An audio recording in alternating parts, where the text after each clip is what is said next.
નમસ્કાર, આપ જોઈ રહ્યા છો સ્પાર્ક ટુડે ન્યૂઝ। અંકલેશ્વરના ઉદ્યોગોમાં પેટ્રોલ ડીઝલ ભાવ વધારાને કારણે મુશ્કેલી ઊભી થઈ છે। ઉત્પાદન ખર્ચમાં નોંધપાત્ર વધારો, ઉદ્યોગકારોમાં ચિંતા વધી ગઈ છે। સ્થિતિ લાંબા સમય સુધી રહી તો આગામી સમય વધારે વિકટ બની જશે તેવું માનવું છે। એશિયાની સૌથી મોટી ઔદ્યોગિક વસાહત એટલે કે અંકલેશ્વર અને અંકલેશ્વરના ઉદ્યોગકારો પેટ્રોલ ડીઝલના સતત વધી રહેલા ભાવને કારણે ભારે આર્થિક નુકસાનીનો સામનો કરી રહ્યા છે। ઇંધણના ભાવ વધારાથી ઉત્પાદન ખર્ચમાં પણ નોંધપાત્ર વધારો થયો છે, જેનાથી ઔદ્યોગિક ક્ષેત્રમાં ચિંતા વધી ગઈ છે। નમસ્તે। હાલ જે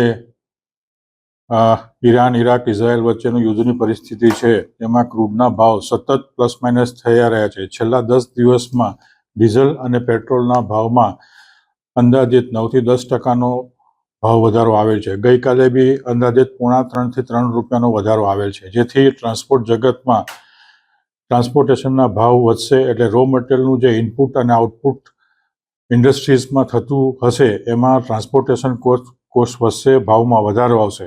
સાથે સાથે ઇન્ડસ્ટ્રીઝમાં દર અઠવાડિયામાં એક વખત વીકલી ઓફ હોય છે, ત્યારે ઇન્ડસ્ટ્રીઝ સતત પ્રક્રિયાના એ કન્ટિન્યુઅસ પ્રોસેસમાં ડીઝલનો ઉપયોગ કરતી હોય છે, જનરેટરથી પ્લાન્ટ ચલાવતા હોય છે, તેથી પ્રોડક્શન કોસ્ટ બી વધશે।